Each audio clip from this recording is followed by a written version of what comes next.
We are just going to start searing some mushrooms, and that's kind of going to be the base to our sauce here. A lot of different varieties over here. Can you tell me about them? So we have, these are cremini, royal trumpets. Wow. We have piopini. Piopini, that's a new one. Hen of the woods, oyster mushrooms, and some little shiitakes. Nice. And these are all locally grown in Pennsylvania. The different mushrooms have different moisture content, and when we're going to cook them all together, I'll kind of start with probably my creminis, because they're pretty hardy and they're going to give off a little bit of liquid. And then the royal trumpets are kind of the same, and so we're just going to go ahead and get these guys in. One of the things when I'm making a sauce, especially with the mushrooms, is sometimes it's good to season the mushrooms at the end, because they're going to kind of pull out a lot of the moisture. But I'm going to go ahead and get some salt in these guys just to kind of get that started. Okay, so you want that to happen. Yeah, so then we can add the rest of the mushrooms. And I'm getting a little bit of color there, and so now I'm going to go ahead and start adding the rest of them. And so what we're kind of doing here is I call this a caramelized onion broth that obviously is very heavy on mushrooms. Right. So once we get these guys in, we're just going to saute them down. And then over here I have some caramelized onions. I see those. Those are beautifully caramelized. Yes, thank you very much. And you can see that these guys are really cooking up nicely. I'm going to go ahead and just add another pinch of salt here. And that's going to really help bring all the flavors of the mushrooms together. And I notice you're being really careful not to put too many mushrooms in that pan. You have a lot of space. And you can see we're getting this really great caramelization. If you put too many mushrooms in the pan, the moisture is going to come out and they're just going to end up steaming. Yeah. All right? And so that... You lose so much flavor. Really, to capture that flavor of those mushrooms, you want that caramelization of them, which is really, I think, kind of the key component to this dish, especially since it's so simple. Sure. All about the technique. Yep, all about the technique. All right, so as this is cooking down, I'm just going to come in here and slice a little bit of garlic. All right. Or a lot of garlic, depending on how you feel about it. I like a lot of garlic. Yeah. It's good for your immune system this time of year, too. And I remember you telling me about your garlic technique before. Yeah, and so as you can see, we're using the back slice here. And really what that does, as long as you have a very sharp knife, it's slicing the cells of the garlic rather than tearing them, which gives you a cleaner flavor. It's not just the garlic's not just gonna overpower your sauce. I'm gonna go ahead and add some of our caramelized onions. And the reason that I'm doing that is I don't wanna burn my garlic. Okay. All right, so I'm just gonna go ahead and add these guys in. And what that's gonna do is it's actually gonna cool down the pan a little bit. So now I'm gonna go ahead and add some garlic to that. And I'm just gonna give it a little shot, a little bit more oil. Now, I'm just gonna add a little bit of thyme here, and I'm gonna grab a little bit of white wine.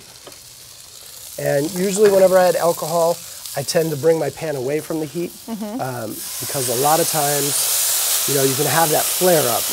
And you don't want the flambe. You don't want the, yeah, we don't want the flambe. Ever, or just in this instance? Well, really, so sometimes with alcohol it's okay. But one of the things, especially with mushrooms, if we're really searing them hard and you have a lot of water content in there, you throw it in. If it gets close to the flame, if you're cooking with gas, it can kind of reach the flash point. And you're basically, what those flames do is they basically add carbon to the dish. And that's really not something that you want. So I know a lot of times with different cooking shows, there's fire everywhere.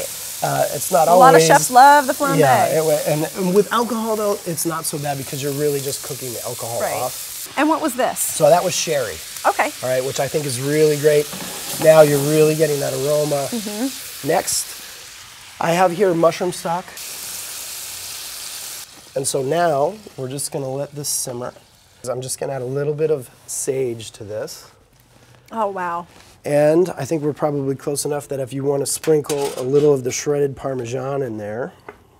I'm just doing a little bit of chiffonade here with the sage.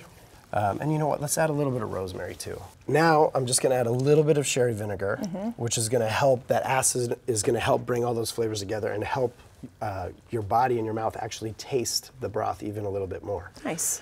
A little bit of lemon juice here. Same idea there with the acid? Okay. Yep. All right, so now this is coming back up to a simmer. Now, are you going to actually cook the pasta in this broth? I am. So I think really quickly, I'm just going to add some greens, and I like to add a lot of fresh greens to this, just to kind of also give it a little depth. This is a little baby Swiss chard, which is really nice. And then I have a little bit of spinach over here. What are these? These are interesting. So that is a takana, which is actually a green mustard green, which really kind of that pepperiness really adds a lot to the dish. It takes a minute, but you get that mustard green flavor. So one of the things that I like to do is I just kind of will slide this in. And this is kind of that whole lasagna-esque, you know, where I'm separating. Just kind of layer. Yeah, just kind of layer it through. Wow. Wow, you can see how the pasta's wilted so much just from hitting that liquid. And so one of the things too, I'm putting liquid in between, just so sometimes it can clump up on you. Okay.